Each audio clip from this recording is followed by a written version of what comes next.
everyone. Since I'm not really familiar with how familiar you guys all are with Bitcoin, I just wanted to ask a couple questions ahead of time. How many people here in the audience have heard of Bitcoin? Oh, Okay. How many people actually own Bitcoin? Smaller. How many people have bought drugs on Silk Road with Bitcoin here? 1, 2, 3. I see some in the back.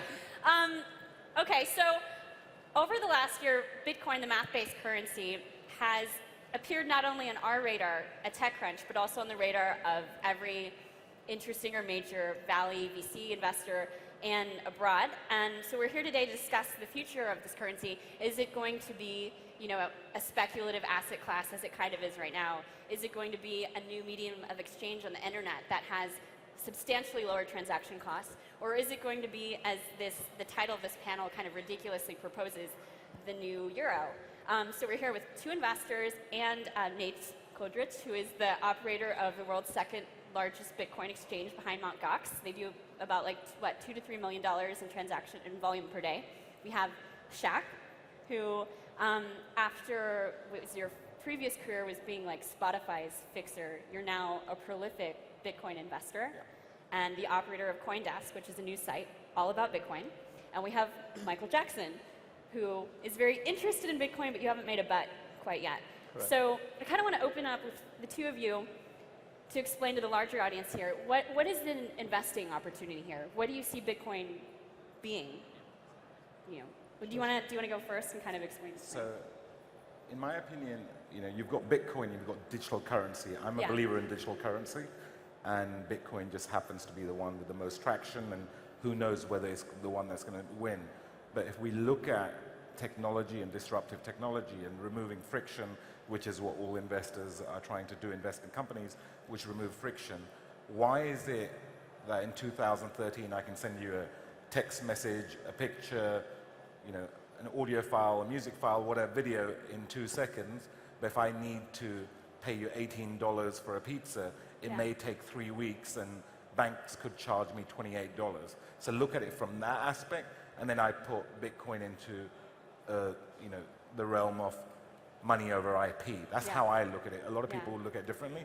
I look at it as a digital currency play and a technology platform for transactions around the world. Mm-hmm. And how many investments have you made so far in the space? So I've invested in BitPay, which is one of the world's largest Bitcoin merchant processing companies. I own some coins, and I invested and founded and started CoinDesk. I have looked at probably most Bitcoin companies, and I've passed on investing. And what's the difference between the companies that you go ahead with versus not? Is it mostly based on the team, or are you actually looking at the type of business they have? So if you look at the waves of Bitcoin companies that have been coming up, so far there have been some great ideas and some great idealists who want to run these companies. I've yet to find somebody who understood the deep technology, the opportunity, the bullishness about Bitcoin, but also who knows what a P&L, a balance sheet, and how to run a business. And I don't mean to discourage that, but I have very, very few people out there who understand the whole package, that there is regulation involved. Hope is not a strategy, and most Bitcoin companies out there right now are relying on hope, not a business plan. And you haven't made any bets yet. No, exactly. I mean, there's been two challenges to that so far. One is the legal situation around it and the general acceptance of the currency as a legal tender, or as people doing good things with it. But secondly, we haven't really seen the development in Bitcoin yet that we're going to see, and that's why I'm interested in it very much as an investor, is the future of what a digital currency can do, what a digital asset can do. Yeah. For example, if we look at the media world now, as Shaq said, it's virtually impossible if you're a media company like TechCrunch, for example, and you want to receive payment for your articles or something. People have to set up accounts in dozens of different currencies. People have to maybe set up an account with you guys or whatever. It's just really, really complicated. Whereas if there is a dream of this worldwide micropayment mechanism, and Bitcoin can fulfill that just as a side effect of what it otherwise can do. And with that potential there has to be something in this with time. So it sounds like both of you are bullish, but you're kind of held back by the quality and caliber of the teams that you're meeting, and you're kind of held back by the regulatory environment, maybe. By the way it's been used so far, exactly. I mean, the stories of you led into this with Silk Road and drugs and all of that, which has been probably done more for the PR around this, which is fantastic. If you're in the community, I think that's amazing. The reality is that's actually a very tiny part of what people can and should be using this thing for. But while that possibility exists, it makes it a very risky asset to hold as an institutional investor, companies in that. But as much, to Shaq's point, it's a very new business, a very new area. I look at it in 3 waves. There's the first wave of companies, most of which have been shut down. Yeah. A few of these people may be going to jail, who knows? Yeah. Then there's the current generation companies. There was Mt. Gox who had the lead, and 6 months ago, 9 months ago, everyone would have said Mt. Gox are that far ahead with 85% market share. Yeah. Nobody's going to trump them. Bitstamp came along. Mt. Gox had their own challenges. And then I'm looking more forward to the next wave of companies. And I know, having spent a lot of time with this, there are teams of entrepreneurs with tier A VCs, with lawyers, with regulators, sitting in rooms around the world, thinking of how do we launch the next generation digital currency companies. And I think that's where the opportunity is. So, we're still very, very early in this journey, and there's going to be many, many waves. Yeah. But I think the third wave, I would be predicting Q1 next year, maybe even the next couple of months. Yeah. You're going to start seeing some seasoned entrepreneurs who've had big companies and big exits getting involved themselves in building the next generation of platform companies for digital currencies. I would agree with Shaq because Bitcoin is a market enabler. So because of the properties that it offers, it can new markets can emerge because of its properties. Yeah. Because it's a paradigm shift. It's a new technology. So new services going to pop up probably in the next year or maybe even this year. So like he said, there will be a third generation of companies. How did you come up out of, kind of nowhere to become the second largest exchange? How?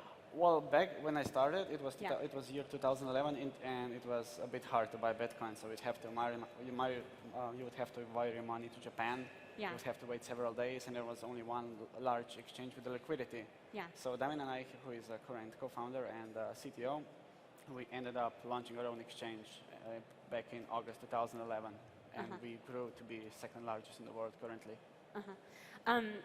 One of the things that I've definitely noticed over the last several months, in starting to understand the ecosystem of Bitcoin startups is, the vast majority of them, actually all of them, are embroiled in some kind of, various regulatory issues, whether that's like exploratory from the SEC wanting to know, hey, what's this about, to companies here that are trying to understand, like, how is Bitcoin regulation going to play out in Europe? And I think, Michael, you're involved with some of that in Luxembourg, right? Exactly. Yes, exactly. Working with the Luxembourgish regulator, who's a guy who's always been advanced and easy to talk with about new technology and things like that. They're intrigued about how this is going to play out. We see in Europe a lot of regulators interested in what's happening, a lot of banking regulators interested in meetings, but in the end this has to come down to some concrete initiatives which people can work with as to what does the law say if you're a company managing these assets or controlling money flows or running an exchange, what rules and regulations apply to you. And a lot of the Bitcoin world so far has been, we don't want regulation, we don't want any of that stuff, just like a lot of the internet is. Unfortunately, in the world of currency, with people moving in, unfortunately in 2013, society expects traceability and stuff like that. Do you guys have any predictions for how the regulatory environment will play out differently in the UK and Europe than it will in the US? We are European-based exchange, so we have customers mostly from Europe, so we are mostly focusing on Europe legislation. I think that US has made a first step already with FinCEN guidance, and probably Europe will follow whatever US will declare to be a regulation. We are currently following the legacy regulation, which is not suitable for the technology that we're in. So we are eager to see what's going to happen on the regulatory front, but someone has to run the business and just expect what's going to happen and then adopt it, and probably the business will take off. So he's saying the US is taking the lead? Yeah, I'm not sure I'd necessarily agree with that. The good thing in Europe is we have 28 different countries with 28 regulators, if you want, within the European Union, and you only need one of them to open their eyes or begin to set these rules. Because it's exactly, I grew up through the phone world where there was a big transition between the traditional way of running a phone company and the internet way of running a phone company, and you just couldn't put the round rules into the square hole that was there. that we'd created. And it's the same with Bitcoin. The rules around physical currencies and all of this stuff just don't apply. They're just not relevant. So they need to find a way of trimming and pushing it in. And this is something that a forward-looking regulator within Europe can easily do. And whether it's a large one like Germany or the UK, or whether it becomes one of the smaller ones, a Scandinavian one or Eastern European one or something, who generally tend to be a little bit more pragmatic, easier to speak to, and have less vested interest in legacy systems. Is there anywhere in Europe that's poised to be like a Bitcoin hub because it's going to have a more liberal or accepting legal framework for Bitcoin? You know, in the same way there are like financial hubs here. They haven't got there yet. Yeah, but do you have a prediction about one? I mean, is it going to be Luxembourg? Is it going to be It could the be. UK? I mean, it could equally be. It could easily be that. UK is forward on financial world. It doesn't want to miss out on any financial stuff. Everyone is aware of it. Yeah. I doubt very much if there's a single government in Europe which doesn't have a team which is looking at all the opportunities. Yeah. But if you look at from the government side, whilst regulation is always frowned upon, there is some adult supervision that's needed. Yeah. Because ultimately you're transacting in tens of thousands of dollars or hundreds of thousands. If the average customer who embraces Bitcoin wires $10,000 to a company, they expect some sort of supervision that somebody somewhere along the line said, you can get involved in this business. There's been instances, and Nick will know, where exchanges have just shut down. There's a large exchange which was backed by the Winklevoss twins called BitInstant, which just put up a holding page about 3 months ago going, hey, we're working on some new features, we'll be back soon. And you wouldn't expect that from your bank. So then, you factor in client services, some sort of responsibility, client responsibility, whereas right now, who do they go to? I mean, do they go to Nick? Do they come to me? Do they go to the Bitcoin Foundation? So some level of supervision is required. Regulation, I can't comment on that, but really, I think they are doing it for the right reason, because they can't just let everyone set up exchanges without any controls here or any supervision or any responsibility, right? Speaking of the kind of seamy underbelly of Bitcoin, what's your takeaway on Silk Road's demise? Does that legitimize the currency now that this kind of dark actor is out of the picture? Is that like a market opportunity for someone else to step in? Well, I think what it has proven is Bitcoin was not reliant on Silk Road, and Silk Road was not reliant on Bitcoin. So it was great to see the myths being dispelled that all this is being used for is Silk Road transaction. I'm sure Nate can talk a bit more about it, but in terms of volume, in terms of the price, in terms of the perception, yes, it may have been getting used on Silk Road, but you know what? So was the cash in your pocket, and nobody's sitting there going, hey, stop using cash. It's being used to buy drugs. So I think the divide between the two has been good. And again, it's, put Bitcoin in front of the main media, whether it's a negative and positive light, but if you look at the last 2 weeks, it's only been positive for Bitcoin rather than negative. I think we finally passed this point where someone would object that Bitcoin is used to buy drugs. And if you Google Bitcoin, I hope that all those Silk Road topics will eventually go away. So I think it's good for Bitcoin, and the recent rally or the surge in price was probably due to large institutional investors depositing money to exchanges just to buy Bitcoin because there is no Silk Road. He bought beer and burgers yesterday. With You bought a burger last night in Bitcoin, right? Yeah, I bought Where? I bought a burger in room 77. Okay, so if you want to buy a burger in Bitcoin tonight, room 77. And it was very good. It was good? How much was it? I paid for 2 burgers and 2 beers, and it was 0.19. Okay. Have you bought anything else that's kind of weird in Bitcoin, or? I bought coffee once from Colombia, I think. So Bitcoin now, it's trading at what? You're saying like just under $200 in US dollars on your exchange. And that's like a recent local high. And you're saying, well, and on top of the demise of Silk Road, there are probably a bunch of other reasons driving the recent price surge. Do you guys have any theories on that? So I think China as a whole, Baidu, and just to clarify, a division of Baidu, not, people refer to Baidu as a Google of China, so think of it, the average user doesn't pay Google any money, so the average user is not going to pay Baidu any money. But a division of it, their cloud services division, has started embracing it, so that's one good thing. But what's even more interesting, Yeah. which the Western media may not have picked up on, is Chinese television have been showing a number of short programs on Yeah. Bitcoin. Now let's recognize that Chinese television is state-run television. So you start seeing the education process taking place there. I think that's been very good. I think the US shutdown has been very good for Bitcoin, because whilst the two may be completely unrelated, it just goes to show that, that there are new systems coming in place, and you just can't rely. Imagine if there'd been a global bank shutdown, what were people going to do there? So I think that's had an impact on it. And then again, some renewed interest in people who are realizing that it's not really for day trading. Yeah. And I just want to drop this point in there, is it's very simple with Bitcoin. It either goes to zero or it goes to many, many, many zeros. I don't know how many zeros that is. I'm pretty confident it's not just going to sit around 200. So if you can accept the fact that the worst thing that'll happen is you lose X amount, whether that's $100 or $100 million that you put in Bitcoin, you only have an upside there. And Yeah.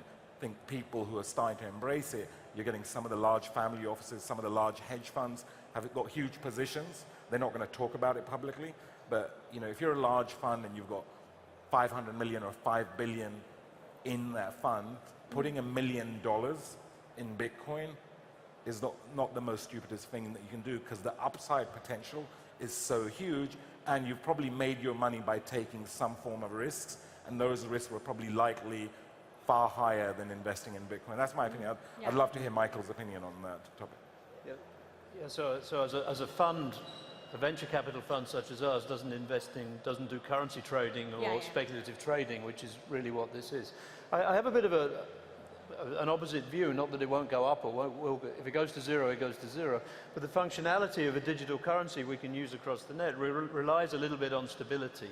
So if I buy something from you today and sell it tomorrow, I want to kind of imagine that it's going to be around about the same price. And your burger, which cost 0.19 yesterday, the guy doesn't really want to be looking every hour to find out how he's going to adjust his price list for the burger. So if it's going to be a generic currency, we need to reach a trading volume and all of that, where there's some stability comes into it, and going up and down against other currencies like a dollar against the euro, you can work with 10-15% over a period is probably okay, but these massive swings We're are just scratching harmful. the surface of Yeah. the audience potential. I mean, we just happen to be, we're at TechCrunch Disrupt in Berlin, and a lot of people here have heard of it. Let's take the masses, the 7 or 8 billion people on the streets. Yeah. They have no idea.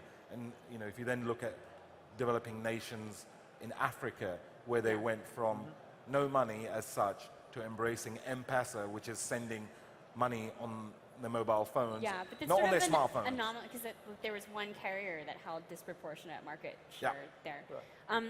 What's your feeling now? Is your feeling that Bitcoin has enough momentum behind it to be, kind of like the de facto or like leading math-based currency, or is it a precursor to something else that is of similar design but maybe is a little bit different, like the Ripple or something like that? I think it's pretty obvious that we've reached critical mass already. I mean, the widespread of news about Bitcoin is just on an enormous scale. I remember back in 2011, you hardly read anything about Bitcoin before the bubble. After the bubble, it was a bit different. But right now, and also, you both forgot to mention that Second Market also launched Bitcoin Investment Trust, which was a huge step forward. Yeah. Does the end user actually need to know it's Bitcoin?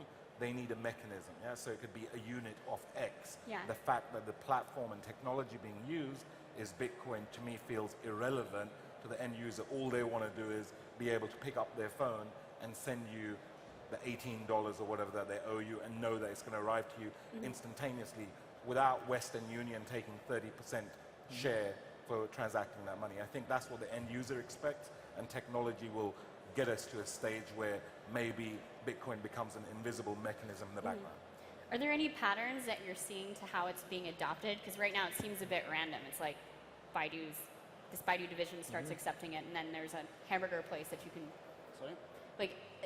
it seems a bit random with how it's being adopted, just by people who are kind of interested or enthusiastic about it. But I think that's true. We're definitely at Yeah. the beginning. There's a lot of opportunities. We're at TechCrunch Disrupt, where there are a lot of Yeah. startups here and things. There are the field's it's not even started this yet. Yeah. So what we're seeing now is almost noise. I mean, with your trading volume, millions of dollars a day is okay, but if you're a real trader, you're at 1,000 times that before you're even significant in London or something. So we're still absolutely at the beginning of this. There's so many things you can do. Yeah.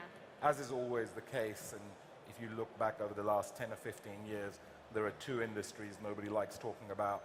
They need to embrace Bitcoin, which is the adult industry and the online gambling industries. If you look at the adult industry, payments, mobile payments, video streaming, subscription services, recurring revenue, a lot of these came from the adult industry and also the gaming industries, and by that I'm not referring to the Zingers of this world. Are you helping any of your I'm talking portfolio about companies make that gambling, happen? AAA, and I'm not an investor in either of those two industries, but you will see those adopting them, and I know for a fact they're all looking at this. It's just when's the right time for them to adopt it, and then people then have the comfortable element of having used it in an environment. Then they go, oh well, that worked on this.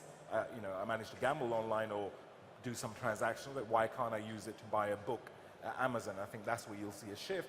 Or it takes one of the large global or even one of the multinational types to embrace Bitcoin, and I think it'd be best done on digital products rather than physical products because of margin. So let's take Amazon, for example, were to embrace Bitcoin.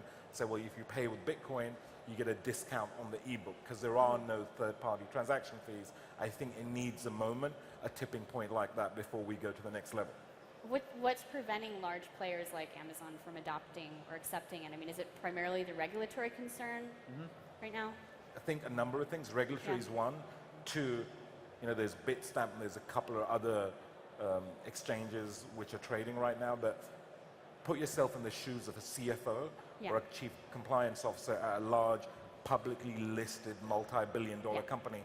How can you encourage your customers to use something which you don't even know yourself if it's going to work? I mean, right now, there are days that it's actually easier to get on a plane and go to Slovenia and find these guys going, hey, I want to buy some coins, than trying to buy online. I know they try and make it easy, but the whole process of the wallet, the verification stuff is so cumbersome that we need a lot of this friction removing before the end user will embrace using it on a day-to-day basis. So what's the buying process, right? Like if I want to participate in your exchange, like, and I know nothing about Bitcoin, I mean, what is that process like now? Sorry? If I have yet, you know, if I'm a Bitcoin newcomer and I want to start trading on your exchange, how difficult is the process to register and get on first of all, you have to verify your account. Yeah. That's in place to prevent money laundering and financial terrorism. So you have to verify your account, you deposit funds to Bitstamp, and as soon as your deposit hits our account, we credit your account and you can start trading right away. So it's very simple. And then once you have Bitcoins on your balance, you can withdraw them to your phone, your online wallet, or your computer, whatever. You can even store it on a piece of paper. Okay. It's very modular. If you have a good memory, you can also memorize the private key, and you can. It's a very long private key. It's a very long private key. Okay, well, guys, thank you so much for sharing time today. Thank you. Thank you. Thank you.